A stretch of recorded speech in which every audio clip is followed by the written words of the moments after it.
To introduce you to our guest joining us today, a 2019 Human Resources alumni, Annika Spencer.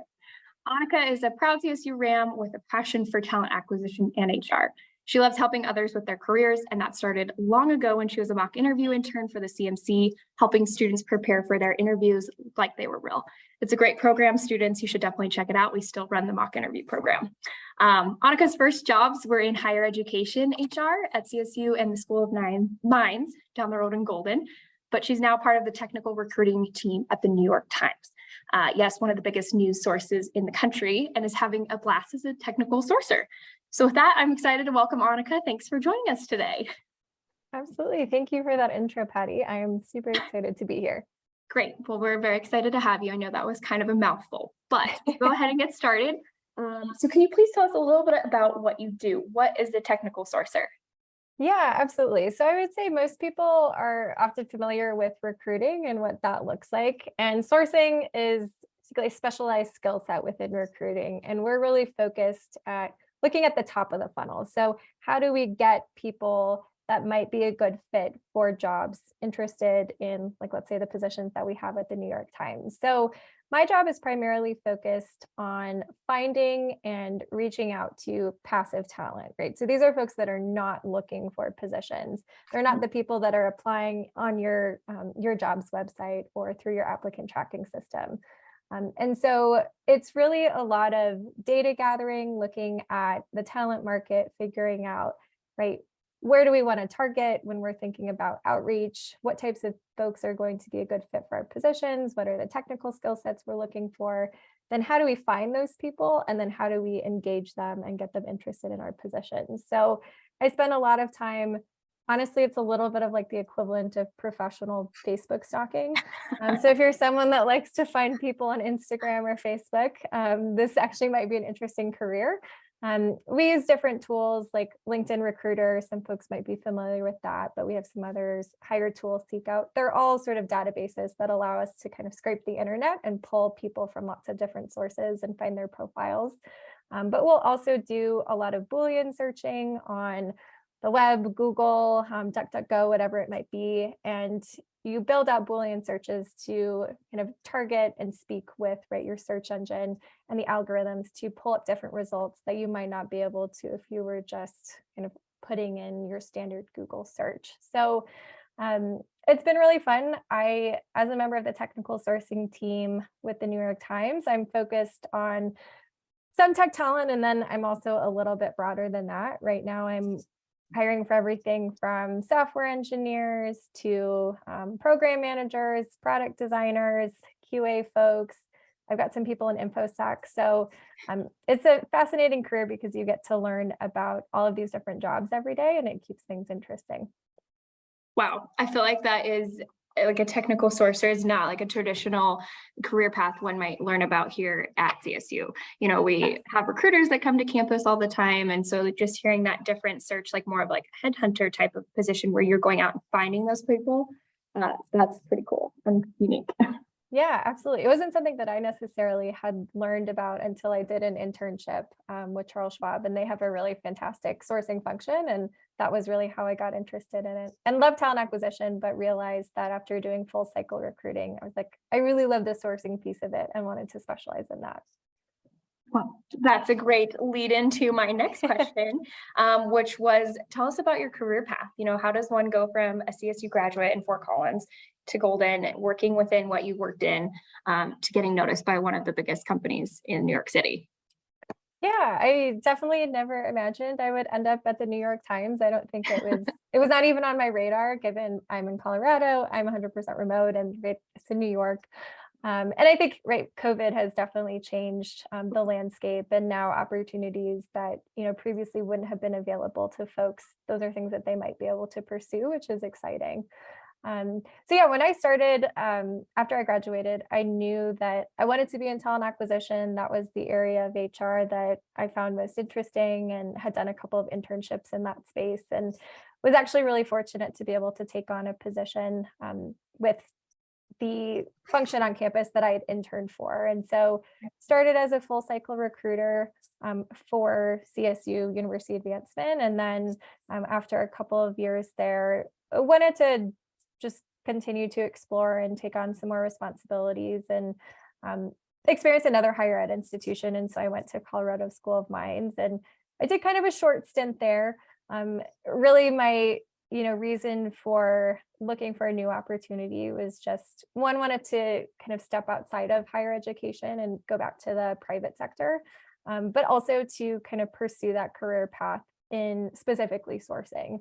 And I'm a part of a number of different Facebook groups for recruiters and LinkedIn groups as well. And there's a job, it's literally called like Jobs for Recruiters is the Facebook group.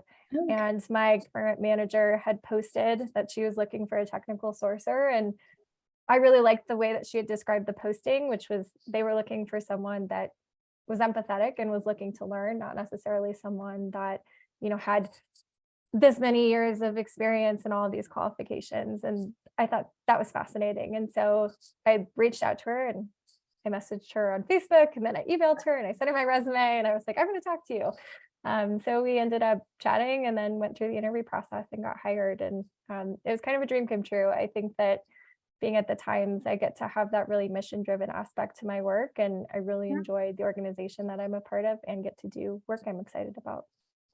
That's awesome. And being remote in Colorado, still working for a big company, the pandemic has definitely changed times and there's opportunities everywhere. It's a good time to be a student. Absolutely. I would agree. Cool. Can you think back to your time at CSU?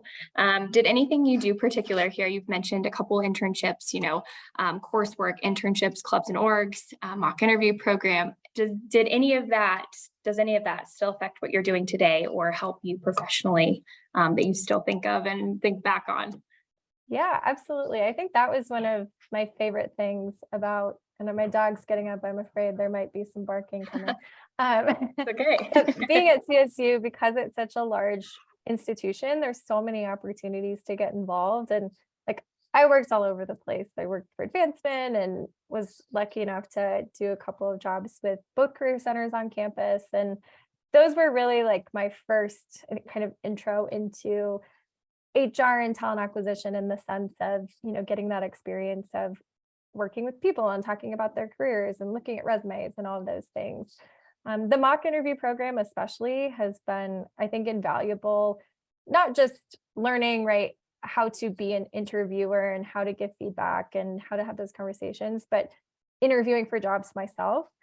I learned so much through being a mock interviewer, and I firmly believe interviewing is a skill set. It's not something that you just happen to be good at or not good at. And so, that's kind of your chance to really sell yourself and to find opportunities that are going to be a good fit. And so I'm, I think, eternally grateful for having been a part of that program because it's been incredibly helpful.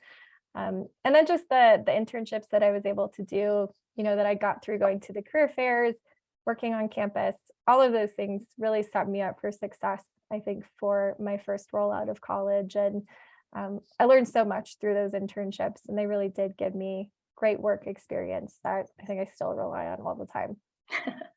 Nice. How did you think that you wanted to go into this? Like you liked people, you liked talking to people. Like how did you discover, like a lot of first year students don't know what to major in, we have some Business 100 students on the call. How did you decide that you liked that? Yeah, so I actually started, I got degrees in psychology and HR, but I started in psych and then wanted to be a therapist. And then I decided I was also doing social work. And I was actually a sexual assault victims advocate for a few years and loved doing that work. But I realized I was like, I don't think I can do this for 50 hours a week. And so really it was just talking with my now husband, boyfriend at the time. We were looking through like all of the majors in business, and I was like, I think HR is probably the only thing that might be interesting. It really probably, this is not a good story or good advice as to how to do it, but I was like, this seems interesting enough. I think I'm going to switch to this. And then I ended up just absolutely loving HR. So it was a little bit of, just sort of winding my way through, not exactly a direct career path, but I always knew that I liked working with people, having that connection. And lots of people in HR will tell you that if you like people, HR is not the career for you, which I think is kind of funny, but you really did get to have that connection, right, to dive into the people aspects of a business and figure out how can we improve things, how do we make things better, how can we be more efficient, and right, make our people more effective and therefore help the business. And I find that pretty fascinating. So yeah, that was kind of how I ended up in it. And then once I was there, I was like, this is absolutely what I want to do. And going through my coursework, realized talent acquisition was the piece of HR that was most interesting to me. And so that's why I kind of pursued internships in that area. That's awesome. Trial and error. And I think that that's what students need to or it's good to hear and refreshing as a student, like even thinking back to my time as a student, I was in real estate and here I am working in employee relations and higher education. Like it's not necessarily linear. It's figuring out what you like to do and just going for it and trying it out. So yes, absolutely. And I think that's why doing internships, part-time jobs, whatever it is, even volunteering, like those are all super valuable in figuring out not just what you like, but also what you don't like. And you can start crossing things off the list of, actually, that's not for me. And so I think the more that you can do, the more experiences you can have, that's always going to be beneficial. Nice. Well, I think that also kind of leads into my next question, which is, what is one or a few things that you wish you knew before transitioning out of college to the professional world? Yes, and I apologize. We love dogs. No worries. Yeah, absolutely. I think one thing that it is an adjustment, right? I knew it would be an adjustment, but I think, going from, there's lots of variety when you're in college, right? You're going to different classes, learning about different things, even just your environment is changing as you're walking across campus. And when you move into, 40, 50 hour a week kind of full-time professional position, it's a little bit hard to adjust. And I don't know, I found myself I was just like really tired, like mentally exhausted at the end of the day, which I wasn't expecting because I was doing so many things in college that I thought it would be easy. And I think that gets better. But I also think it's, I always try to tell folks this and reiterate it to myself. I do think it's okay to not know exactly what you want to do. And to just remind yourself, right, it is a journey. Your career is a very, very long time, and you're likely you might have multiple careers. I think a lot of people now, right, are going to have multiple careers. So it's okay to try something, right, get that experience and, learn from that experience and continue to use that to kind of further align your career path with what you want to do. Because I think it's really easy to feel like as soon as you graduate, you have to know exactly what your next step is going to be and get the right first job and, set yourself on the course that you're going to have for the next 40 years. But it's unlikely that that's what it's really going to be like. Yeah, I feel like especially in today's day and age, it's a lot less linear, like some of like our older generation, like parent generation, they've been at the same company for like 40 years. And you graduated in 2019 and have had 3 different roles now. So it's definitely not linear and just testing it out. Obviously the pandemic had a lot to do with things that have happened recently, but it's opened up things like remote work. So you can live in Colorado and work for a big New York company. Absolutely. We have just a few minutes left here with our scheduled time. These are meant to be short and brief, but can you tell us what your favorite memory of CSU is? We have, like I said, some Business 100 students that are on the call that might be new to Fort Collins. What is one thing that stood out in your college career? I feel like that's such a hard question because I like so many things about I know there's lots. Going to CSU. I think the friendships that I made, those will always hold a special place in my heart. I'm still very close to a lot of the people that I met in college. I was at a wedding this weekend for one of my college friends. I think just the learning that happened and really being able to take advantage of so many things that were happening on campus, which I didn't necessarily expect. I sort of ended up at CSU as well, kind of by happenstance. And it was just the best experience and the best choice that I could have made. And then Fort Collins is just such a great town. There's just so much to do there. You get to be outside. You've got great breweries and all these other things that don't necessarily exist in other places. So, just taking advantage of, I think, all of that Fort Collins and CSU has to offer. But I don't know that I could say one specific thing that I would be my favorite memory because they were all really pretty great.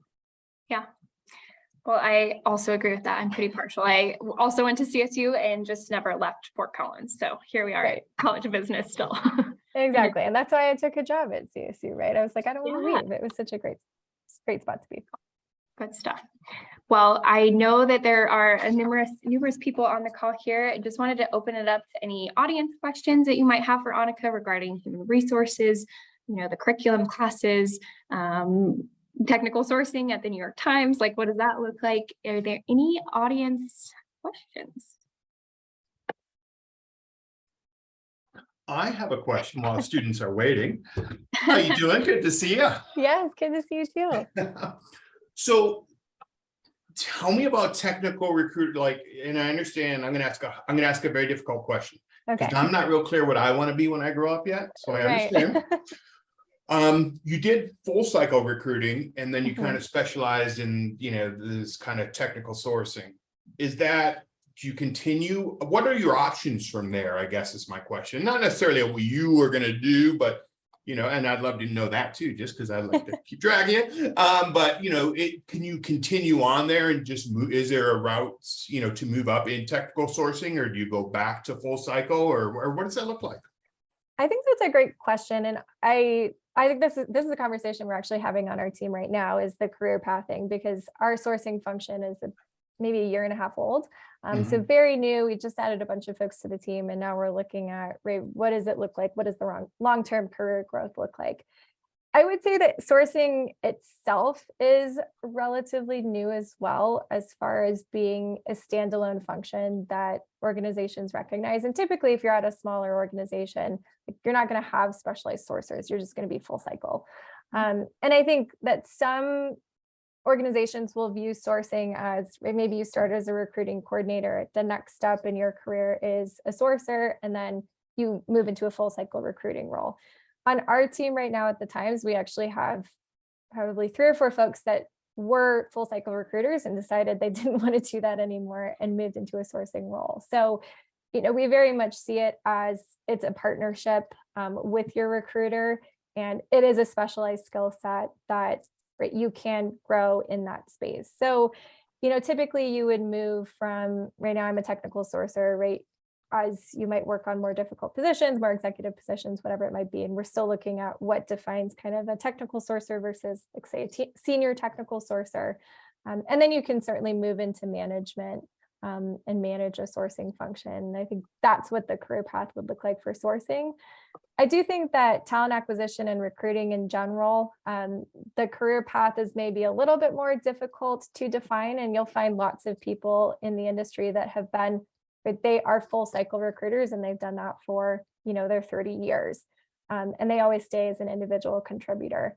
But there's certainly that path that if you would like to have direct reports and move into a people leader position, you can do that for a talent acquisition function. Or, one of the things I've looked at and I'm kind of interested in eventually moving into would be sort of talent acquisition program management. But I do think that if you go into talent acquisition, you have to be a little bit more intentional about thinking about your career path and kind of crafting it the way that you want, versus sometimes I feel like other areas of HR, the career path's a little bit more linear, and it's easier to move into, if you're really interested in being, a senior manager or VP or whatever that might look like, a CHRO, right? You have to go in a bit of a different direction. Awesome. Thank you. Yeah, that was a great question. Thanks. Yeah, that's a good one. We have a couple come through the chat here. So I'll start with, how have you developed expertise in understanding the roles you recruit for, especially since some of the roles might be very different from your own background of work and what you're familiar with?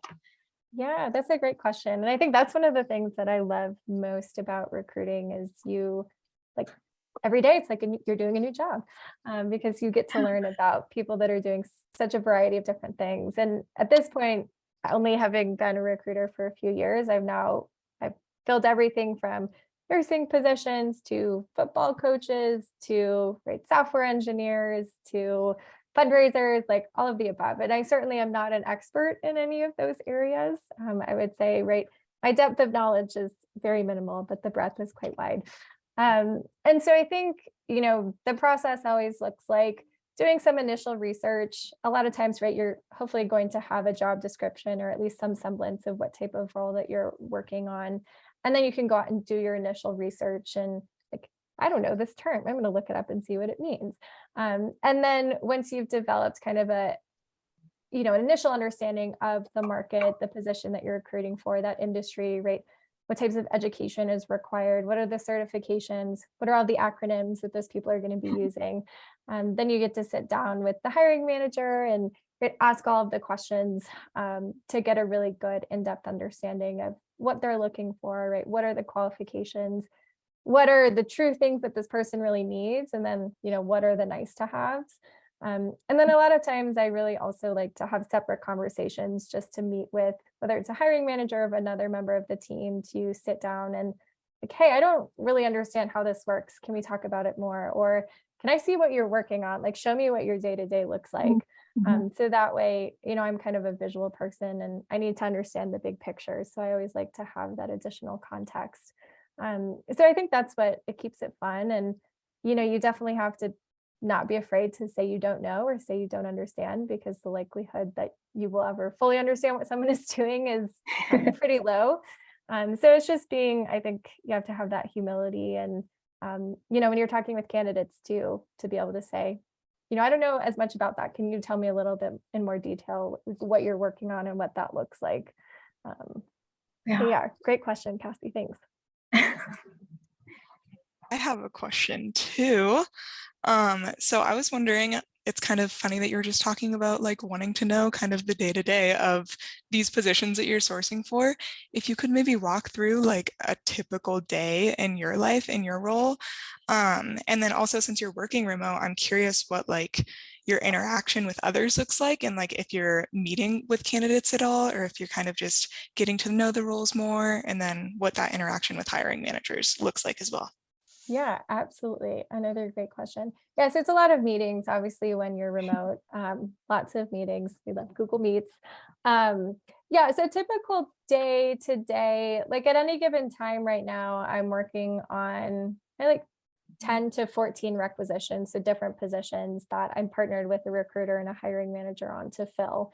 So when I first get a role, right, we'll set up an intake call with the hiring manager. So I'll have those kind of every week as new positions come in to really understand, what the profile is, what we're looking for. Then I spend a lot of my time, usually I try to focus on a few positions every day, really dedicated time to sit down and like actually source and find the folks, find the profiles of the prospects that might be a good fit. And then craft those outreach messages and actually reach out to them. We have kind of a multiple outreach sequence that we use. So I'll contact candidates, over the course of a month or so to try to get them interested. There are, and we're looking at getting some new technology where you can set up like email campaigns so that can do that for you. But right now what we're doing is manual. So it's a lot of kind of manual follow-up and tracking what we're doing. And then meeting with hiring managers and having kind of weekly syncs and updates to walk them through the stats, right? How is outreach going? What are, response rates looking like? What are conversion rates looking like?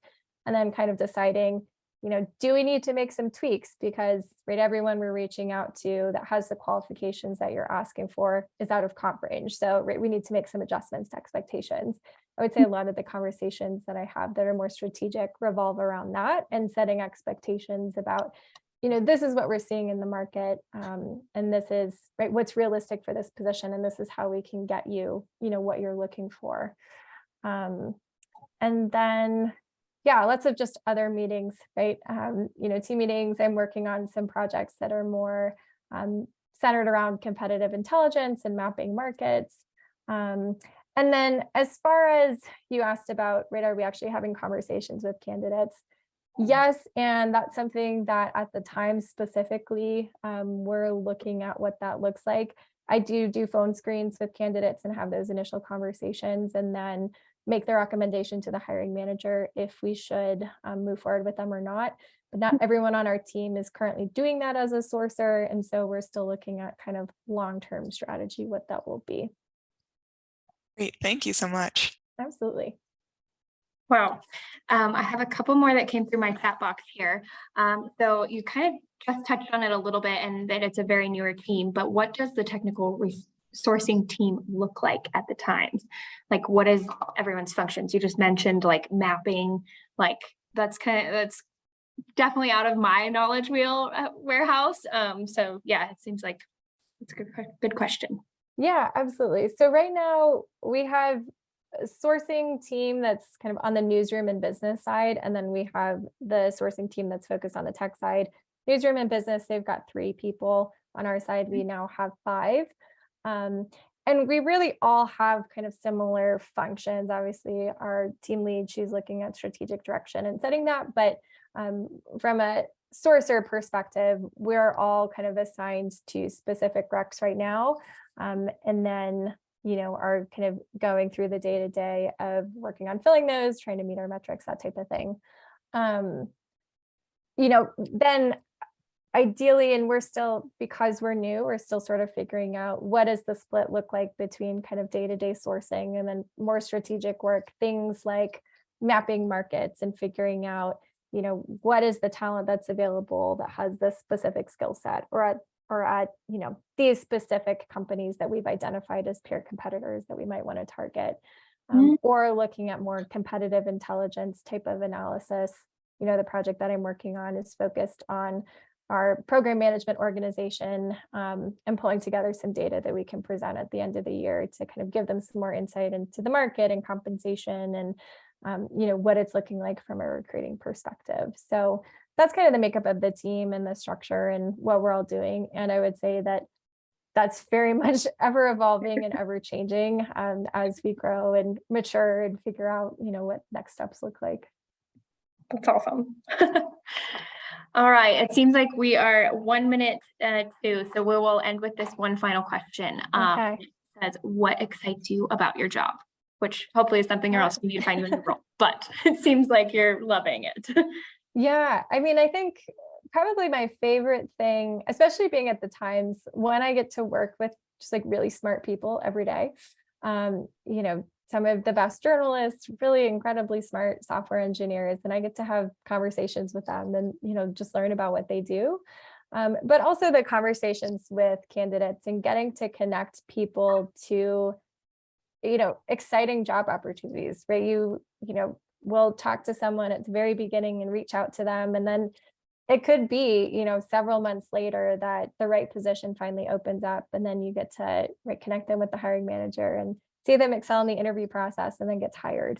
So, it's hard. You get a lot of rejection, like most of our outreach, it's a no, or we don't hear back from them. But then when you do get someone into the right position, that is kind of their dream opportunity. Like it's the best feeling in the world. So I love that. I love the puzzle. I love the challenge. And so it's fun.